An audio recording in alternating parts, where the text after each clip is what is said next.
inequality.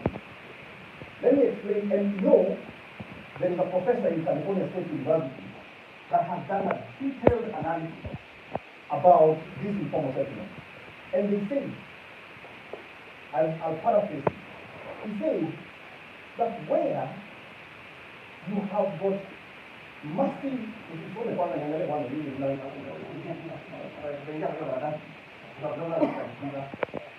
so where you have got huge income inequality, the first thing that rises is rent.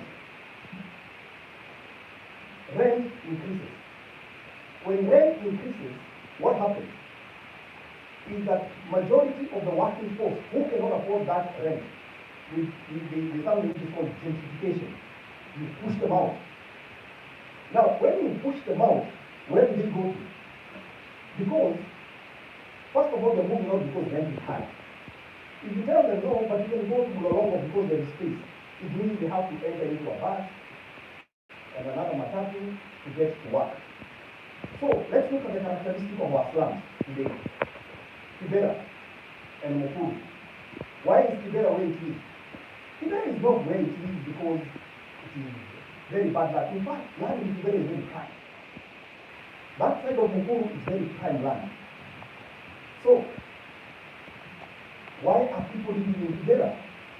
It's because they've been pushed out, but they can't go to Lolongo. They have to stay closer to where they work. Those guys are working people, by the way. They're working classes. They're not lazy people who are just lying down there waiting for handouts. No, these are hard-working Kenyans.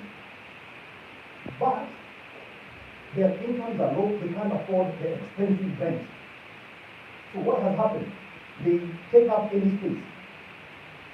The large part of Kibera is actually government land. So they went and they took over government land. And they built shanties.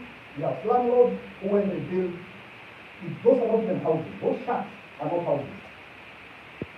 But take Mukuru. Mukuru is not exactly as Kibera. What did they do? They went and looked for private land. Because Mukuru, the large portion of Mukuru, the big Mukuru, is private land. So they went and set up settlements on private land. Now, you know, last night, my friend Professor Mwanya was on Citizen TV. And he's my friend, and also he's a former, I went to that school that he went to. You know the school, sometimes the only school. He went to that school, and so he's my friend. So, Professor Mwanya has been a big source of he's a frequent visitor in most of your stations. And what surprises me is that for somebody who is a professor of urban sustainability, how can you talk about sustainability unless it is just theoretical when you have got such high income inequality and mushrooming slums in a country? How sustainable is that? You see, today, this country, we have got over 1,400 informal settlements in this country, and growing. So, how do you talk about sustainability? In that 2050 figure we're talking about, where 50% of our population will be living in our urban areas, where do you think they're going to live? The do-nothing strategy, which is what a lot of people are saying, government must not get involved. How is it going to prevent this country being one big informal settlement? Before I get to this document, because now I'm already fired up, let me tell you something about those slums that you don't know. Because I am, as a principal secretary in charge of housing, I am also in charge of those slums. I have spent a lot of time in those slums. So let me tell you something about those slums. I have done a study on Mukuru. Mukuru, between Kwajena, Viwandani, na nyingine, Kayamba or something. The thing with Mukuru, the people who live there, they suffer what is called the penalty of poverty, or what we call poverty tax. And what is poverty tax? Poverty tax is that they pay for water at 172% more than all of us who are in this room. 172%. not that they don't pay. It's not that they can't afford water, but they pay for water at 172%. They pay for electricity at between 45 and 145%. Electricity, more than you. And by the way, they pay to use a toilet. So ladies and gentlemen, if we agree from the beginning that we have a housing problem, we have an informal settlement problem, now we can get to the mechanics of how we sort that out. And remember, what you have in our country, a country of 50 million people with less than 30,000 mortgages, it means we have a broken housing market. This is not, it is a failure, because we're finding a housing. This is not a tomato sugar. If you get, I don't even know whether you can convert it into a percentage. If you get 30,000 out of 50 million, I don't know what is that as a percentage. It is 0.00 million. That is the tax rate. So the question is, how do you get yourself out of such a situation? Now, let me give you a small history of how we got here. And we need to look at Kenya pre-colonial days. Pre-colonial days, for 33 years, this country will only build 14,000 houses for 33 years. Because the policy of our colonialists was what was called exclusion and segregation. Then after independence, very soon after independence, we came up with our housing policy. In 1967, we established an institution called National Housing Corporation. You all know about NHC. NHC was funded by government to build houses. Madarakas, that's how they came up. Nyayos, that's how they came up. And many others that you know of. But then something happened between the 70s and the 80s. Because history is important. And good people, because this is our country. And that's why I say I'm happy that when we're here, we all agree we have a problem. And this is our country. And we must always ask ourselves, what are we going to bequeath to the next generation? It is our conversation. It is a fair question. So, 70s to 80s, something interesting happened. What happened in the 70s and 80s is something which is called structural adjustment that happened in the late 80s. You all know about structural adjustment. That was imposed at that time by the World Bank, the IMF, and even the UN. What is structural adjustment? Structural adjustment was this Bretton Woods institution looked at this country and they said, government is getting too much involved. Your expenditure is too high on certain things. So they say, cut these things, cut these things. You have too many people in employment, cut salaries, and so on and so forth. So what happened is that government exited from providing money into housing. Since the 80s. Today, I am the PS in charge of National Housing Corporation. As we speak, after this, I am going to finalize my budget. In my budget, because state corporations are funded through state departments, National Housing Corporation will get zero out of the budget I'm going to get. Zero. So, National Housing Corporation, that was providing a lot of housing and good housing and low-cost housing, today has got to go and behave like a private developer. They have to borrow money. And then add the government bureaucracy, because they're still a government bureaucracy, and still expected to go and compete with the private developers. Ladies and gentlemen, when we were told to exit from things like housing, what they used there was the word, let government focus on providing an enabling environment. And that is what I heard my good friend, Professor Wenya, talk last night. What is he saying? He's saying, what we want government to do is to upgrade the infrastructure in these informal settlements. I agree with him.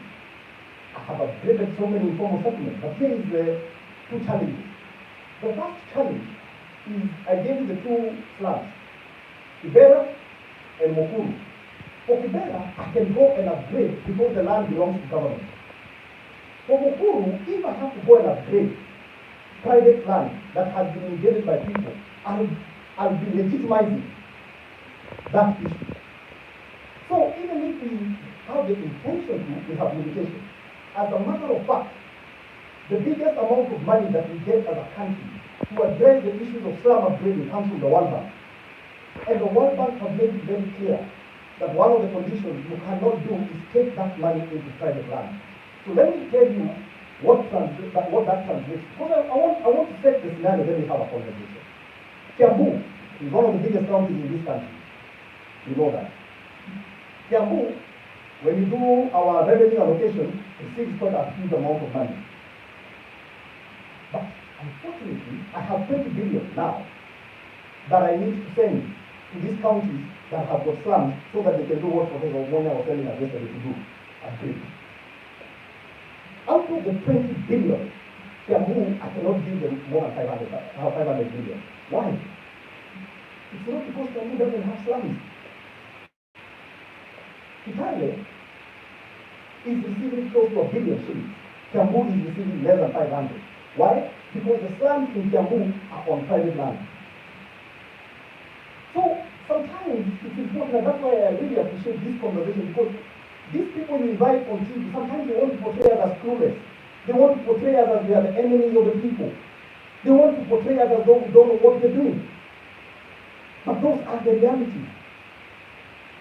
So, good people, I want now to open the piece of paper that I have given you. And let me tell you what it is that I have given you. I have given you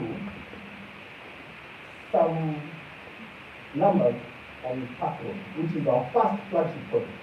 And because today I want us to be as scientific as possible, because numbers don't lie. This project called Park Road, some of you have conducted interviews there with me. You came here when we were constructing. But let me deconstruct Park Road for you. The cost of construction in Park Road, that development cost the GOK 5 billion shillings. The cost of land in Park Road, because I must do evaluation, was 250 million an acre. Park Road is 7 acres. When you convert that, that is 1.750 billion shillings. The cost of infrastructure was 840 million. The cost of compliance would have been 125 million. Other development costs, finance, and so on and so forth, is another billion. And if we allowed the private sector to build it, they must put a profit because they are not charitable organizations. They will add, and this is very conservative, some of them will put 30% return. I have used 15. So you can't find the name of 15. That is 750. So, if Park Road was to be delivered by a private developer, it will have cost 9.54 billion shillings. Okay? Alright? Right? At the minimum, by the way, because there are some numbers that are very conservative. However, the only cost that was passed on to the buyers there is 5 billion. Meaning that 4.5 billion of an otherwise cost you have paid for those people who are living there, government underwrote. We took out. Because the cost of land was zero rated. The infrastructure we provided without charging. The cost, including Governor Sonko, gave us waivers for development costs there. He gave us the waivers. NEMA and National Construction Authority did not charge any fee. The people who are in Park Road, for you to enter into that place, you also have paid stamp duty. We wiped out 4% of the stamp duty. So, the reason why I'm giving you these numbers is because we need to ask ourselves the question: is it a bad thing for government to intervene and change a market that is broken? A market that is serving only few people. And now, I'm going to pose the question to you. Is it a bad thing for you to take away?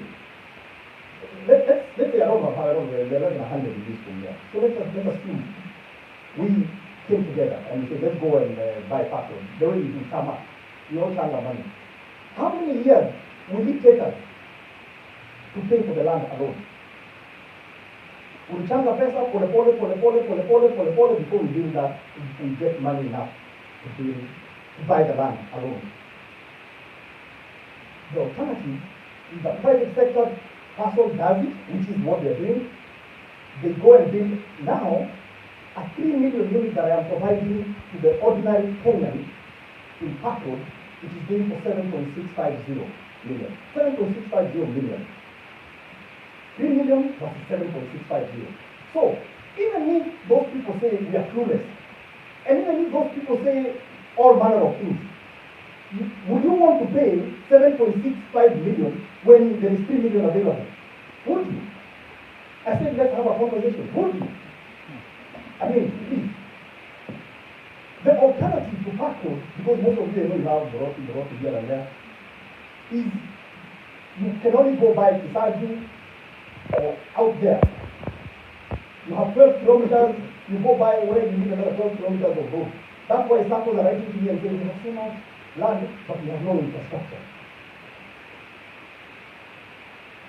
Now, what did we provide in Parkroad? Parkroad, because I like as many of you to go there and check. There is an ECD there. Right inside, there is an ECD. Parkroad has a retail center, almost a minimum mass there. Ukitaka kuelewa kuna kinyozi hapo chini. Ukitaka take away food kuna variety, ukitaka Chinese, ukitaka Japanese, ukitaka Iberi. Kila kitu kwa hapo hivi. Ukitaka laundry iko hapo. It has a parking sidewalk. There is CCTV cameras in there. These guys have a basketball court. And they have a running track. They have a security wall. It's a gated community. Now, these are things you don't associate with ordinary Kenyans. These are things that you associate with big suburbs. So, government intervention took away almost half the cost of the project for ordinary Kenyans to own those homes. Why is that a bad thing? Now, because I want to finish this one when you exam as well. If you take the 7.6 million, because, and now we introducing the housing fund, because that's the elephant in the room. If we left the private sector to deliver this house at 7.650, because I'm not halfway easy, then you go to a bank, when the HF or KCB and KCB, you are lucky to get more than 10 years financing.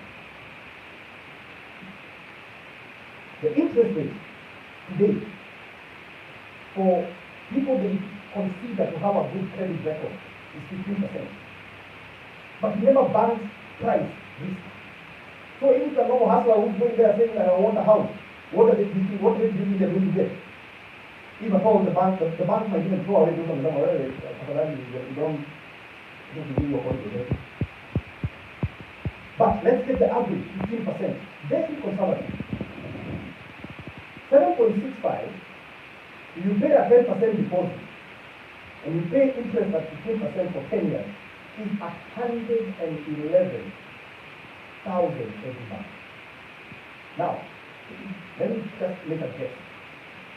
I don't know how much salaries earn. But let me take a guess. That amount there, most of us in this room cannot afford it.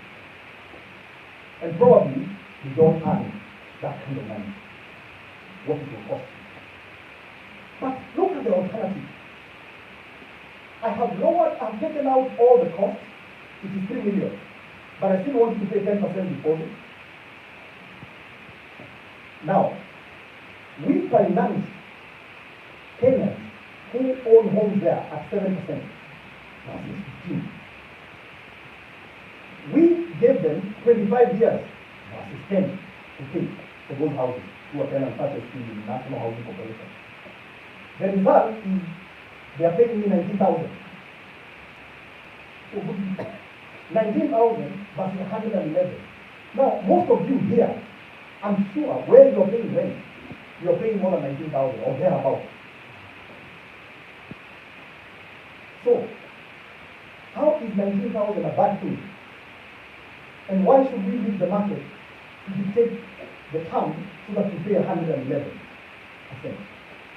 And therefore, ladies and gentlemen, that brings me to the solution. What is the solution? Our solution, and as I said, it's not a perfect solution, but it is a good plan. What is our solution? Our solution, first of all, starts on the basis of shared prosperity. Number two, our solution is based on Section 31 of the Employment Act, which says that every employer has a responsibility to provide housing to their people, by the way, and it says close to where they work. Let me tell you something. Back home, where the majority of you will work, you don't really grab that. Closer. And even if it's in a moment from Mombasa Road, unaingia express kidogo, unaingia hapo, uko Dom. Mombasa Road.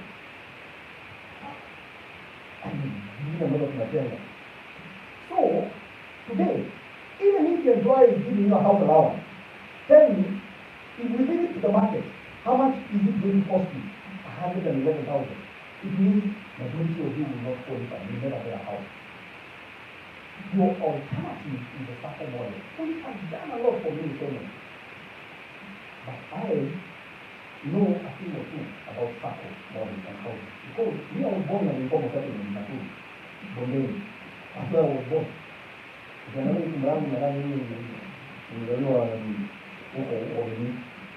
So, my father was a civil servant, was earning 6,500 shillings. He joined the SACCO called Guatanero. We went and bought land, just like everybody else, we bought a quarter as a maker. And we started the home ownership journey. 9 years later, by the time my dad was resting, was passing away, we had never finished building that house. That is the story of many Kenyans. Eventually, you will own it after 9 years. So I want to ask you another question. What is so wrong with me assisting you to own a home in the next 2 years versus 9 years? Is that a bad thing? If it's not a bad thing, then why don't you come and say, you plan yako ni nzuri lakini hapa hivi twende hivi. So, ladies and gentlemen, let me tell you what our solution is. In very simple terms, our solution is not a solution that is just crazy we thought about. We went to Vietnam, we went to Singapore, we went to Mexico, we went to Brazil, we went to Nigeria, we went to China, many different places. And some of them we went to benchmark so that we know how not to do it. So some of them, they have failed. What do? They say, let's save together. And that is a principle that most of us understand here because we belong to a Tama somewhere or a SACCO somewhere. So let's save together. And we did. And they told the employer, you save this, the employee will save that. Number two, they say, once we pool this money together, and it is driven by law, because I know most of you are saying, well, it's money is together. You see, when it is driven by law, if I'm going to get $1 billion a month, it means I can confidently go out there and call investors and tell them, for as long as that law is there, 3 years from now, I'll still be collecting the billion. So let me tell you in simple terms. You know today something called fuel levy. You don't pay fuel levy. If you're driving.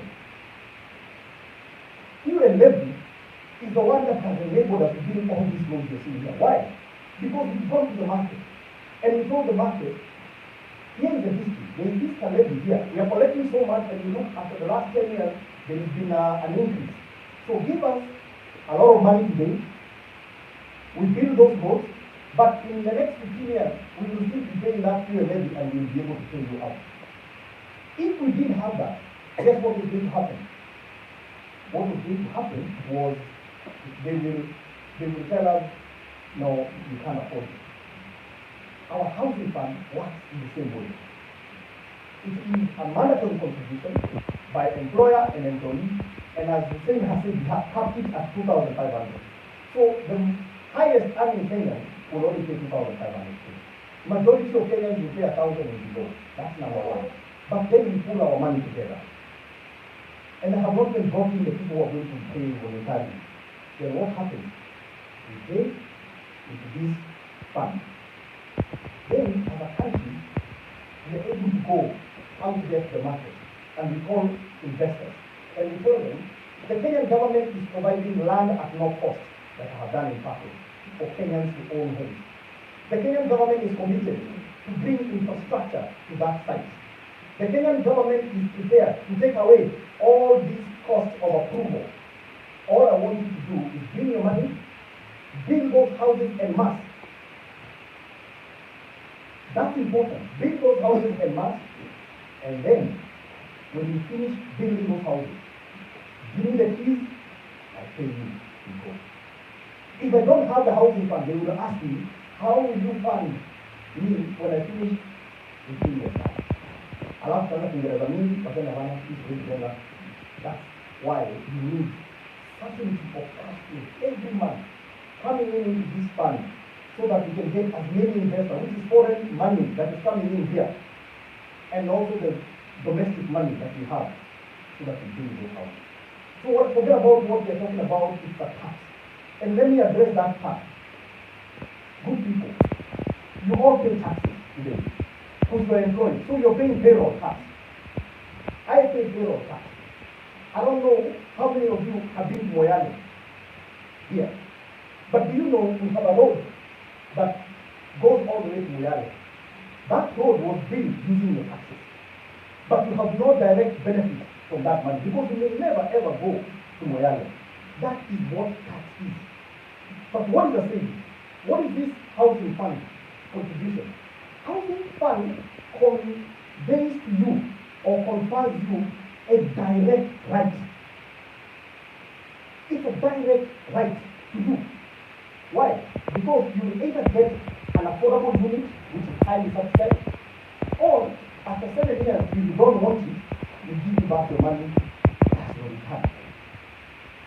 And now, as I wind up, you are all employed here. So, let's assume all of us here average the room pay 1,000 shillings.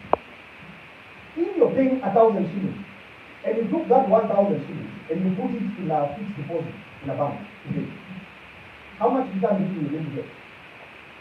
70 shillings after 1 year. 7 shillings. That's how much you're going to get.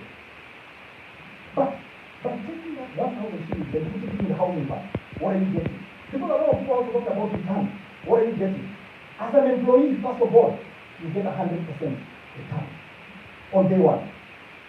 You have to think that more people. You know, meaning, the minute you put your money in the housing fund, the employer contributes for you another 1,000. So on day one, the 1,000 in Azar to another 1,000. How can that be a bad thing? Unless we Shiloh, where can you get 100% return? So for employees, to be quite honest, this is what I call a super deal. It is a good deal. It is a very good deal.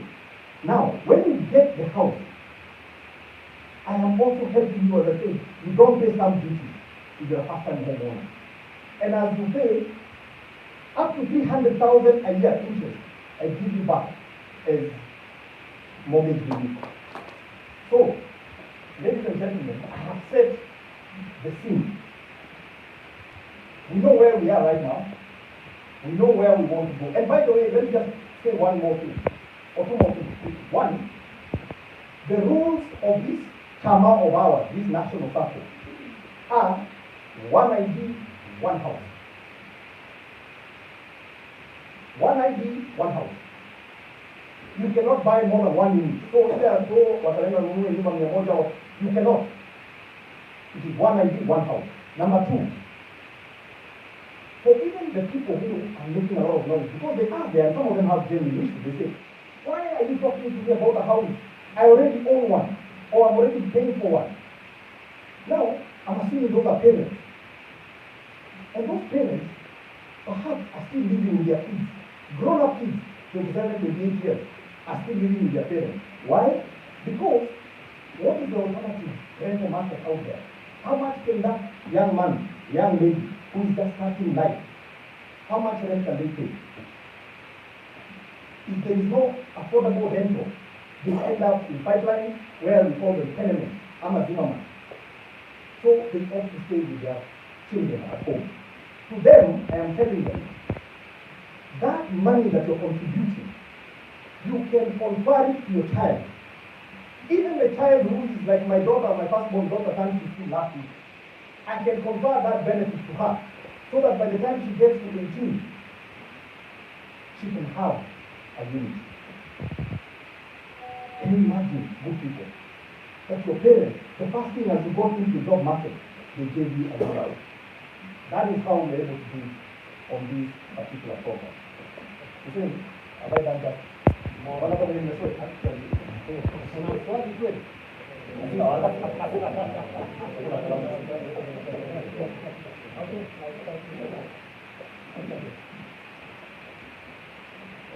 Good afternoon. My name is Peter Mbulu, and I have a couple of questions.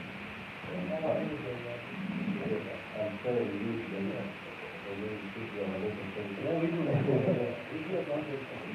first is regarding data that was provided. Still we told us that we have a capacity for 2 million housing. I don't know whether the government is aware of the National Bureau of Statistics last year did a report on housing data in Kenya. According to Kenya, the deficit is 8.8 million. So I'd like to know where the government is getting data from, and then different from Kenya agencies, essentially the national government, Kenya, data institutions. And if so, if really by taking a case of the deficit of 8.8 million, total to do Kenya that the deficit is 2 million. If really Kenyans have managed to construct houses between 2 million housing units without the fund, why the problem to fill up the 2 million? Yeah, that is a deficit, according to the NGO. So that's the first question. No, the deficit is all houses in the country. My second question is to P.S. Springer. When you had an interview with this last week or 2 weeks ago, when you were making a statement that you can assure us that you have 9 billion every month. You can walk out within part of the country and order that the construction industry does one of the better countries. And just wondering where the line is here, so that we don't have to end up with a social so many houses that never been done. This program really assures the developer that they will get market for their houses, but then where is the assurance that these houses will be bought by the people, so that we don't end up with so many projects. My third and second last question, why was it difficult to capacity build the State Department for Housing and the National Housing Corporation for the safety project as opposed to going to very good developers? My last question, what is the end game? What is this houses last somebody to buy? Or what is, or as a 30 year, 20 year period that you're talking of the period continuing, someone says along the way, what happens with that thing? Thank you.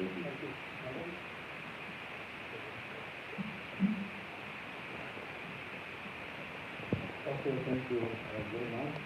Thank you. This market may come from integrity, now, this is that who qualifies for those housing?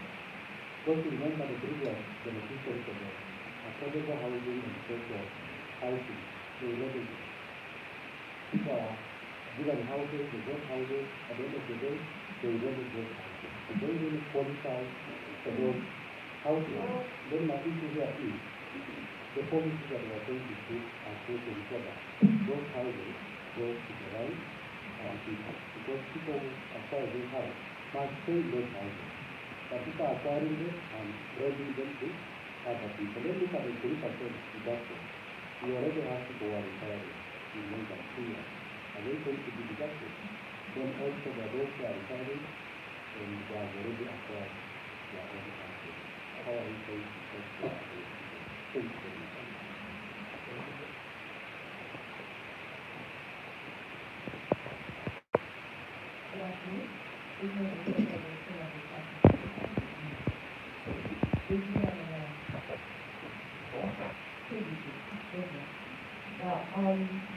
What happened today for the lady embedded in contribution to the Roma Department, which is also under the previous regime under the fiscal agenda? Secondly, what incentives then are you offering the informal sector and how do you work in the informal sector to contribute to the informal sector? Thirdly, with the rate of construction going on, the existing project is being started what has been happening under the fiscal agenda, and also with the request for technology for physical education that may be as important against high demand as far as urban population and settlement is concerned. You've mentioned the incentives that you have given to the manufacturing sector. In passing, to just with the land infrastructure construction first, but when we're talking about affordable housing, we're looking at the cost of input and this is raw materials. That's not been a very necessary construction and building is concerned. Have you had that in this sector?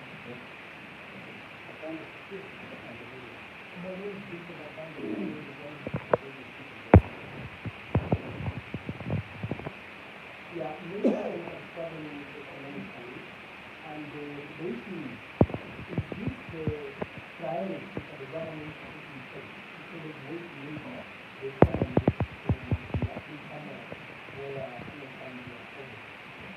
The second question is this.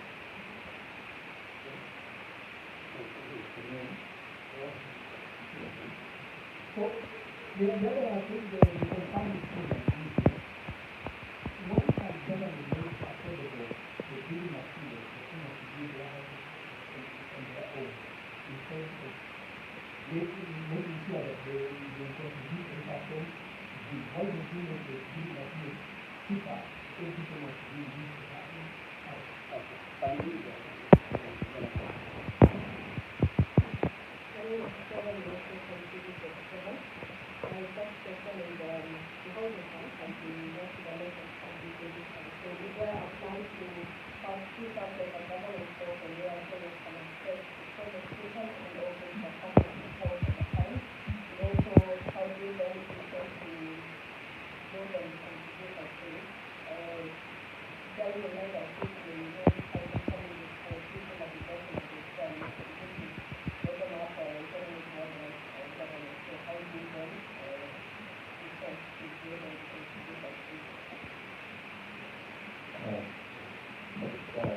Very quickly, if you can answer the question about the data. Now, 9 billion that are being constructed, so that we're going to have the main part of the country, is the pooling of funds. Now, as we speak right now, and we are going to upload this information, perhaps last question, Bomayangu is a marketplace where you need to go. There's a lot of information and we are continuously uploading. What we're going to find, as we speak right now, I have 524 parcels of land that I have identified in major towns all over the country. Number 2, we conducted housing survey. We have conducted housing survey. We just come from a census as well, which is part of the data that you're talking about. And we asked, remember in the census, there were so many questions we asked you about housing. How many people want to own, how many people own, and where. Number 3, on Bomayangu portal, and I want to say, please, start the journey today is *832#. When you get to Bomayangu, you choose where you want a house. That's one of the questions we ask you. Where do you want to own a home? You choose. And that also advises. It's not just going to be blind undertaking. However, we are starting a program where we are putting 200 units in every constituency. And these 200 units will be taken because I can promise you, Even if you don't think there is demand in Marba or in California or in Nyansiongo, in Namira, we know. Because first of all, government is an employer. We have got so many people in there.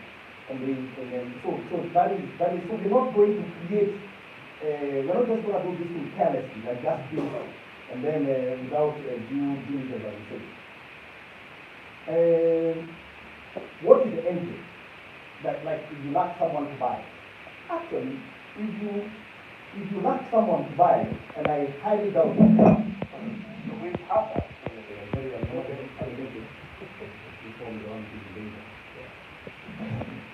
If you do that, guess what? We have got people who are providing public service, police, defense, NYS, and all those people. We have got, and they are in every part of the country. You have got firefighters, you have all those people that you need to house in some of those places, and they will still be repaid every month. So the housing will be taken up. More than ABC, who qualifies? Anybody can qualify. But just like your SACCO and other SACCO, you have the rules of engagement. What are the rules? The rules are that there is a prioritization. If one of the questions we ask you in the Bomayang is, are you a first-time homeowner? If you don't have a home, and Hussein here has a home, and you are going for the same unit, we will prioritize you who doesn't have a home. We even go further and say, how do we incentivize young people to own a home? We also say, if you have disability or you're able-bodied differently, if you tell us, because that's one of the questions that we ask you, we prioritize you so that you choose, first of all, who wants to go on the ground floor. All that information is available on Bomayang. The second question from Moses is a very good question about the policies on the issue of owner-occupier. I can tell you, when we signed the contract, those people that are living in Paso, they signed a contract that says, I will live on that house. Okay? But tell me, how do you police enterprise? How do you police somebody who has been offered? Because this is actually what is happening in Paso. That 3-bedroom, when they're paying 19,000 to us, they're getting rent of 55,000. If we stop and try to force people now to do that, we will have lost the plan. First of all, let me help you get a home. Okay? The only thing I can tell you is the policy, you cannot buy food. And the other thing is you can't sell that unit until 7 years. Because that unit is so subsidized. If I allow you to sell, what are you going to do today? You buy 3 million, you sell it for 7.6. Then you buy another 2. So you have those safeguards under the housing fund. Mortgage. If you're retiring, if you read the whatever, what is in the finance bill, it says you get back your money at the earlier of retiring, death, or 7 years. So whichever comes first, you're going to get back your money. So if you retire in 2 years' time, you get back your money or whatever you say. Okay, because it is your money. Regina. What happens to those who are already on board? We have transitioned from telecom platform to e-citizen, and we transitioned every one of them. So your money is still there. In fact, as a matter of fact, those people that have said I have 1.8 billion of their money, and when you go to star 832 hash, you can be able to find out there is a place where you say, what is my balance? You'll be able to see it. So your money is still there. What incentives the informal sector? The informal sector indeed get additional incentives. So with the Bomayangu, with the housing fund, we will finance Kenyans at 5% as the same thing. We will finance Kenyans for up to 30 years. So some of you are saying 30 years that we're going to get started in 30 years. If you think 5 years is no penalty. But we will enable you to pay based on the size of your pocket. For the informal sector, in informal settlement, first of all, the interest rate is 3%. And those numbers are not transferred. We have worked backwards. How can I be able to help a Kenyan to pay 5,000 shillings? So we start from the answer and then we go back to the unknown and we work it out. Okay? The people who work in the informal sector are allowed to save through the voluntary scheme. So the housing fund has two schemes. It has the mandatory and it has the voluntary. But the one thing that I want, and it's a good question, is that you will never own a home unless you are registered on Boma Yangu and you are contributing, whether mandatory or voluntary. So that's very important. Those are some of the rules, because you don't want you're contributing for people who are not contributing, and then you get a house. They must contribute whatever the amount is. And by the way, they are contributing more than us. I have a group of Matatu stage workers, those accounts and drivers, that have come together and given me a MOU, and they say, should these houses start construction all over the country, we are going to be saving 300 shillings a day. I have it on me. Because they don't have another chance of getting a home elsewhere. Vincent, okay. The cost of construction. First of all, one of the most painful costs in construction is VAT. Because VAT is really for our industry, and I'm not going to get technical, but we have written off VAT. So that house, that affordable housing package, there was no VAT on the cement, no VAT on the steel. And that's how we were able to drive it down. There are other incentives, like if you import any material, there are incentives. When you use Kenya Railways, the SGR, you don't pay, the railway development levy is different from other people carrying materials and so on and so forth. Vincent Apande, good question. And you introduce a very important topic about the economics. Okay? We all know what is happening. There is a global crisis, and the incomes are shrunk, and there is real pain. And sometimes, and I know it looks like we're insensitive to the people. But, good people, how do you get out of a global economic crisis? One of the ways to do it is to invest in yourself. You must create a consumptive demand. All right? A consumptive demand. And that's why we are saying, if we build these 200,000 homes, how many new jobs are we going to bring into the economy? That's number one. Can you imagine how many doors are we going to construct? Those doors will be constructed by Kenya, because one of the policies, when someone is asking about the policy, we will not buy doors from China. We will not import doors from India or windows. There are 69 items that will be produced here. And actually, if you are in Windy, they will have to be produced in Windy, because we want to create local jobs, not jobs in Nairobi. Okay? And now think about housing as a long supply chain. So it is actually good economics. And what we have said is, what is it that we can be able to contribute together so that we create this stimulus into the economy? And incomes are going to rise, and more jobs are going to be created, and we attract foreigners to come and bring in the dollars that we need. You know the dollars are, we have a shortage of dollars. But I have got over 200 investors, and all they are saying is, if you give me an off-take plan, because I don't believe in your story. Your story is a very emotional story about Wanjibo owning a home, about the Juakali artisan owning a home, a shoe shiner owning a home. But hey, my money is not emotional. Alright? So me, I just want to know that I'll get paid. And how do you guarantee that you'll get paid? You can tell them, if you tell them that you're going to get paid, it becomes a government guarantee, which is as good as debt. And you know what is going on, the conversation we're having about debt in our country. So we are saying, these cash flows that we have pulled together, and they are driven by a law, but are not bankrupting people, because we are saying it is maximum of 2,500. The average Kenyan will pay 1,000. You tell me today, how many houses can you be able to get for 1,000 shillings? So this 1,000 shillings, you're taking it out of this pocket, and you're putting it into this pocket. You're not 1,000 shillings liter of water. The only difference, in this pocket, you can only earn 7% if you put it in our, in this pocket, you can walk away with the house. Whereby, that's like the gentleman from KBC has said, that the person now is getting rent at 55,000 and you're paying 19. The hustler now can be able to do that. Okay, so and it's a very good question, and I'm sure a question that we need to talk about. Building materials. You know, we are providing building materials, especially in the rural areas. So if you want to go build your own home in the rural area, come to us. We have housing directories in every county. We will give you a plan to go build your own home.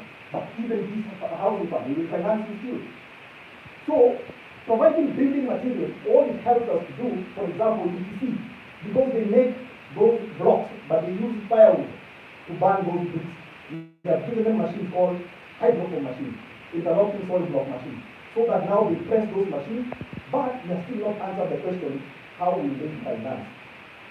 So the housing fund addresses both. Flora, TV47. I think I've answered the question about the portal.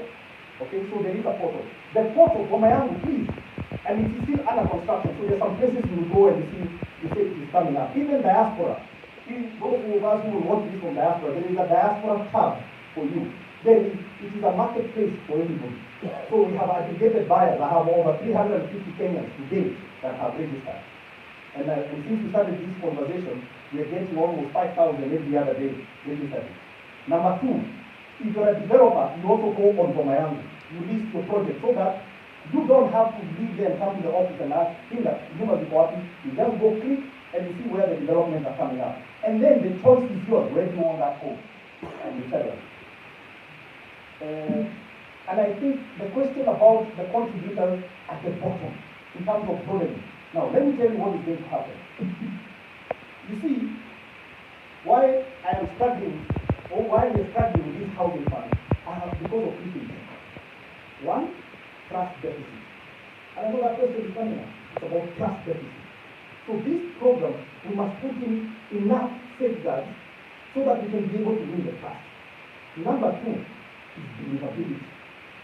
And that's why we have to do the pilot. Because instead of me talking to you, I want you to go and interview the suicide. I have 8 scouts who are homeowners in Paco. Go interview them. Why? Because now it starts to become real. It's not that here is PPP for and saying, I have no power to allocate those houses. So it is important that for the people who are in the informal, the minute they see that there is trust and they need the homes even more, because they're the ones who are in the slums, they're the ones who are in the tenements, they will actually out-contribute us for two reasons. A, they're many, because there are about 18 million of them, versus 3, those who are in the formal. Two, they want to save as much like Kigazi and his team from the Makati. They're saving 300 shillings a day. You're saying you save 1,000.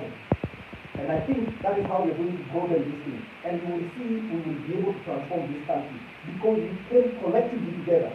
You people belong to us. Why do we come together? It's because there is a power of pooling money. Thank you.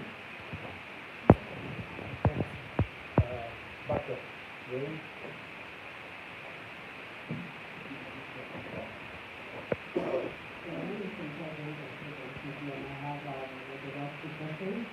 One is the social housing program has been used by many development agencies. For instance, in the United States, in New York, Harlem, and Brooklyn, there is construction of various housing units.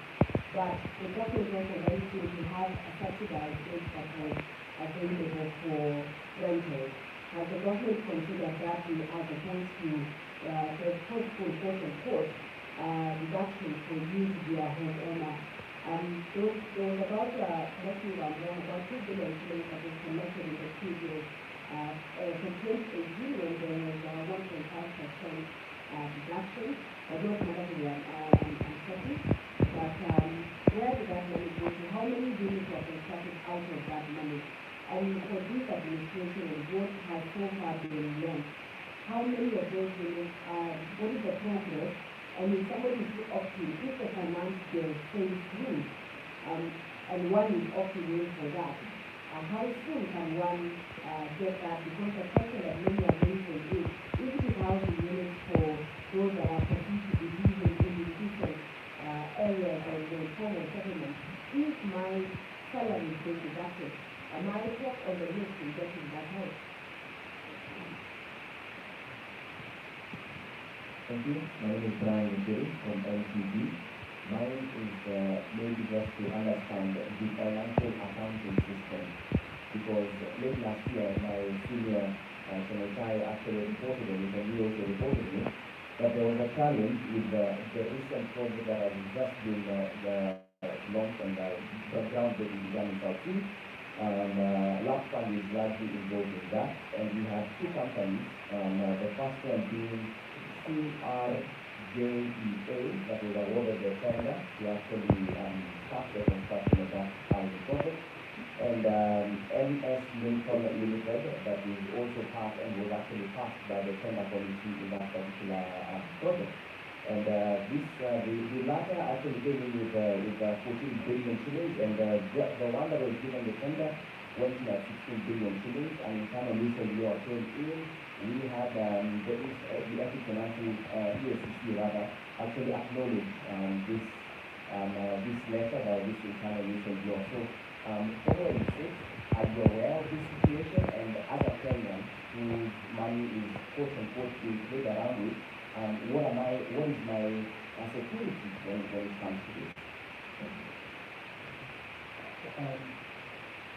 I have to say that good afternoon, from Christian.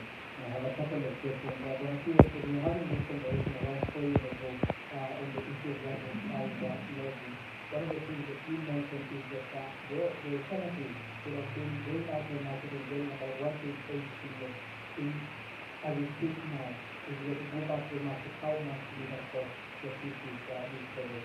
Number two, there's a time I remember, again, happening in the country, we spoke about the electing rental charges in the country, to be able to sort of remove that pressure in terms of get a number of people who are looking more away from the plan. How far are you with that? Are we doing that? Now, the next question is on the issue of 7 years. Now, what happens after 7 years? I've been contributing for 7 years. I want to get my money out. What happens after that? Do I still get to contribute afresh? And if it's, again, we see this thing where you have been contributing for instance, but then when you go to the collect your money, it becomes another nightmare because of the bureaucracy in government. And also, the status of the housing market. A lot of developers are saying, just make the market make it a bit sustainable for us. Make sure that we will make it some of these materials and we'll be able to put out those affordable housing. So what's happening around that?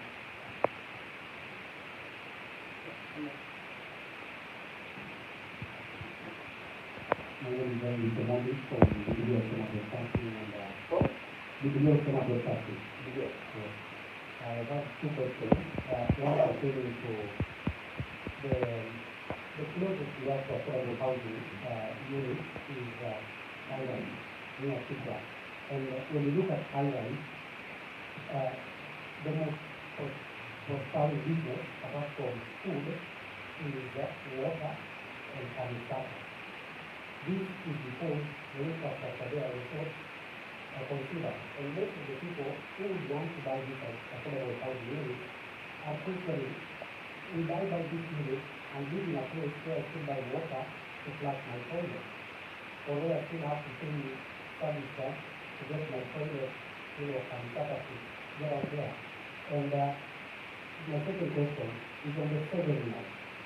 You've explained about the nitty-gritty of this project, but I still don't understand. What is the science behind scheduling? Why not 3? Why not 3? What is the science behind this scheduling? I still have a couple of things behind you, then we answer it. Good afternoon. My name is Ted Newby. I will explain somebody is working. I have only one question.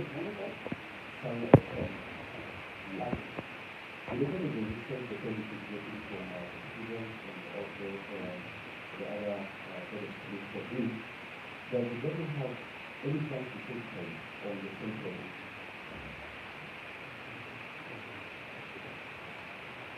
Thank you very much. Very good question. In fact, social housing in New York subsidized for rental. Our plan, 91% of Kenyans in Nairobi will rent. 91%, that's our statistical in 2017 compared to foreign more. Our plan is to subsidize the rent, but through a rent-to-own structure. Okay. That is our plan. And that is why we are saying you will get a home for 5,000 shillings. You will get a home for 10,000 shillings. And the affordable housing program at 15,000 shillings. If you're in the social housing, you will pay 2,500 for one room house. You will pay 4,500 for a two-room house. And you will pay 6,500 for a three-room house. But that house, you will rent and you will own. The question that we get is, why own? And we ask the question, do Kenyans rent because they like to rent, or they rent because they cannot afford to own? And as I say, it's a dialogue. I'm sure you have the answer. 2 billion. First of all, the 1.5 we never collected, so that's the first part. The 2 billion that was said is slightly less. That's what I talked about, the 1.8 billion. It's still in our bank account at KCB. It is still available, and the people who saved there, because the criteria for allocation, because I'm surprised nobody has asked, it is what we call fast past the date. What is past the date? One, you must have raised 10% deposit for that unit. Number two, you must go to Bomayango and you must fill in the certain information that we need. And luckily with the e-citizen, I don't need to ask for your marriage certificate, I don't need to ask for your birth certificate, because all those things now are going to interface with them. So you just register, and then you start saying *823#. That is the beginning of that journey. So those who have that 2.2 billion, and it is their money, that is original. Okay, majority of them have said, I don't want to take that money out, because now that I see Tarehe is coming up, I want to be fast to this. Okay. What has been launched? We can provide you, through your WhatsApp group, we can be able to provide you with an update. But as I say, it's 36,000, that is under construction. So please, let's understand, construction takes time. So even when we say 200,000, we are saying we will start 200,000 projects, units. Okay, not so by the time you start saying you're finishing, maybe give us a headroom of about 2-3 years. So now the first 200 are coming up, and then thereafter you can say there is consistent coming in. But when you're starting from a base of zero, you have to build them. And because a lot of people, the same friends of ours who we invite there, they like to get quick shots. Okay, I can remember again, I remember in one day.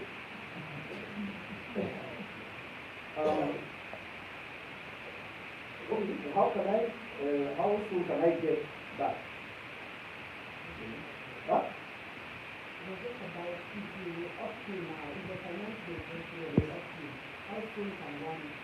There is construction that is already going on, so already and we are telling you, just start the journey today. Go and *822#, start saving your money, and as soon as those units are complete, and continue saving. And remember, the 1,000 is the minimum, or the 2,500, that's the minimum. The more you save, the more it means when the deposit is required, you will have it. So we just say put the double amount, which is our optic plan, but please save as much as possible.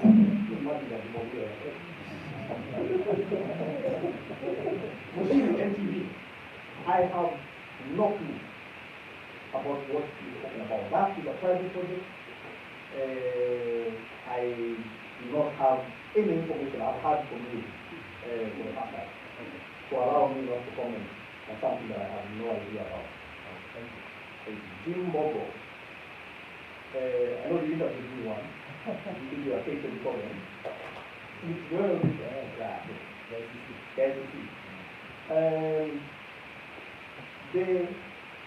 in the Jubilee government, our plan was 500,000 homes at an average of about 2 million plus, to coming to that 1.4 trillion shillings.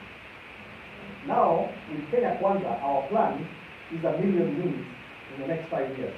So just double that and add a little bit of a factor, because when you were doing that, steel was still very low. Now it has gone up. But they bring it by a 50. So it is, we're not borrowing the money. We're not borrowing the money. We are doing what we do every other place. We Tanga, and we buy, we build these houses, and we get other people to bring their money to build. Please don't forget about that, because this will attract foreign money to come into this country. And please, you don't need to be an economist to understand this. This is common sense economics. Regulating rental.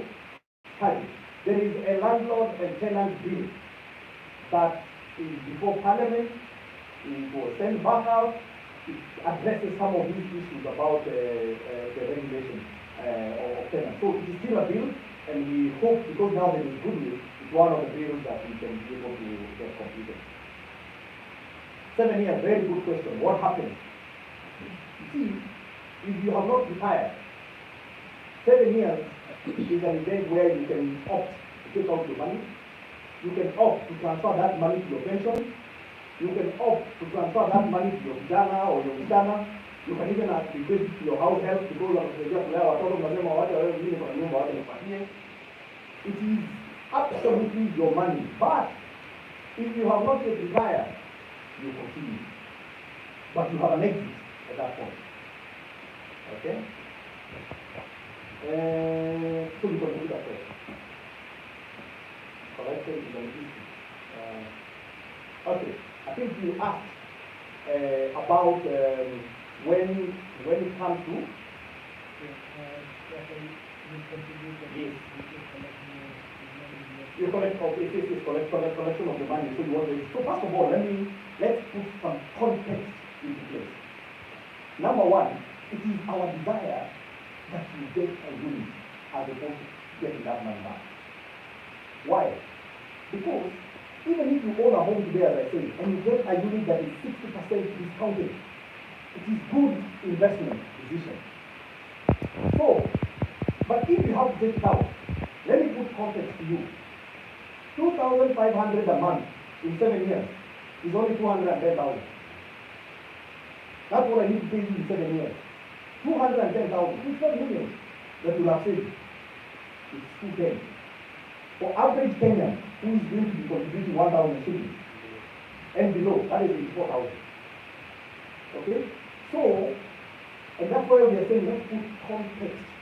You see, 210 that you want to take out in that place versus getting a unit that is 60% subsidized. The idea is to incentivize you to get it. But however, if you want to get out, you will get out your portion. The employer portion stays in. Because the employer portion is the one that protects the capital of the fund. So that if now there are obligations for the fund, we are supposed to keep those that kind of money. But after 14 years, you can now exit your employer portion as well, or if you die. So, but if you die or retire, you get both. The employer portion and your portion. But if you want to exit, at the very least, I give you back what you say. Zero rate, what is it? What do you ask about zero rate? Yeah, so you have zero rated the VAT. That's the most expensive issue that we have because VAT in our sector is a real cost. And I was saying, revenue development energy income, what do you call this? Import declaration, whatever, is also lower. And also, when for the developer, and maybe some of you are developers, you develop 100 units and below, you pay tax at 15% as opposed to 30%. And this, so closest to AHP is high-rise. Yeah? That's what they say. But I say no. The closest to AHP is Park Road. Please, I have just given you the details about Park Road. After high-rise, I want to find my own money. Huko Park Road, if you say anaishi mahali kuna park, kuna CCTV, hakuna maji ndani ya nyumba, they have borehole, plus they have electricity, they have emergency generator. My friend, you don't associate those things, amenities, with those kind of houses. So please, let's use the right base to compare. And you put a very good point which I forgot to say, you will pay service charge. Let me tell you, service charge is important because that is the house. You see, the conversation is owners versus renting. That's how you need to take care of it. So service, you will form your own body corporate, hiyo backroad body corporate, ile ingine starehe body corporate. Ninyi wenyewe, you will have to pay service charge so that you are able to maintain those bills. Otherwise, my friend, utaenda in close na back.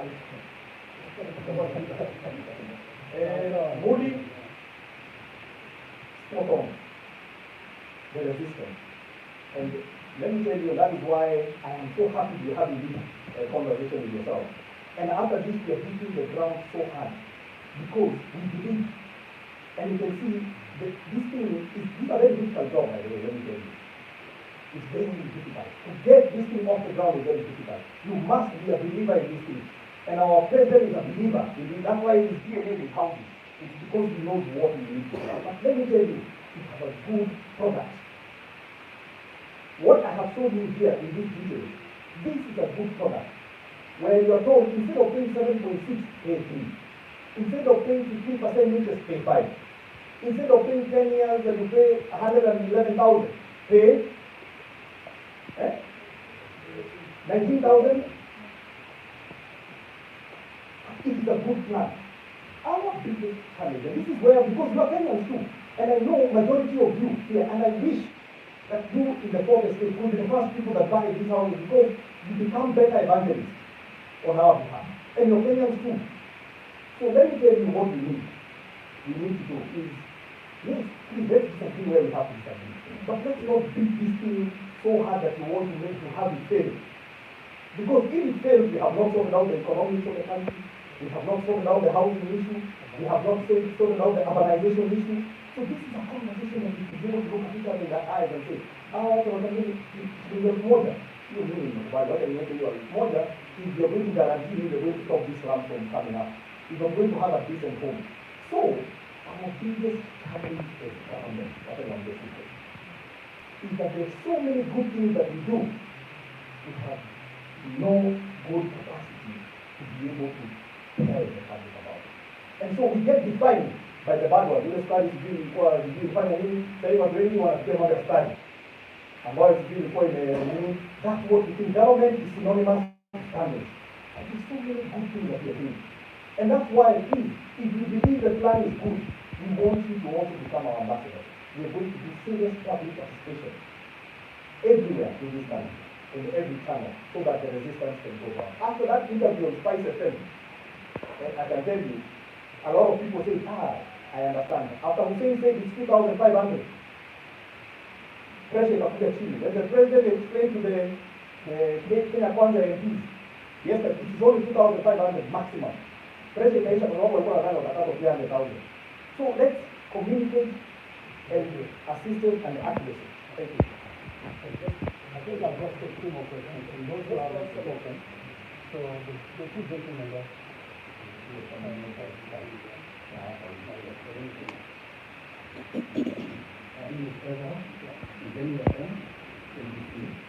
I want to make two mathematics about the housing finance fund. If the fund is to get 200,000 houses per year, each house will require 2.5 million. If it translates to be less than 500 years per year, how are you able to raise the apart amount? Then, with the issue of the 7 years, one will want to apply for the housing development fund. In each fund, there must be some interest. The interest rate is very high, at what time is just like 2% and then can you please clarify about that? Thank you. Thank you so much. I'm Lawrence, member for Radio Meeting. My question I direct you to General King, Master PA. As you can see, the government is trying to work out and help Kenyans, but why should we prioritize the issue of housing now when we have other issues that are really affecting Kenyans? Let's talk about health issues. We have many youth who are really unemployed in the country, and also the taxation is really high. Why do you want to provide housing to the people who are unemployed and people who have health issues, and also the health sector in the country is really not okay? Thank you.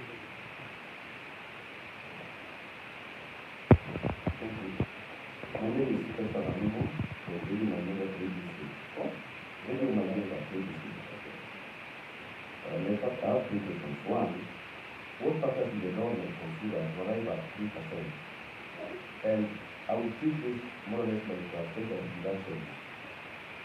We have institutions or companies or governments or departments that do not permit state of deductions in time. So we target to raise 1 billion every month, and there are so many institutions that may not comply with this. What will the government do with that? Second question is on how will the tightening challenges at the Ministry of Land be addressed to ensure speedy sectional tightening of the trade unions in this program?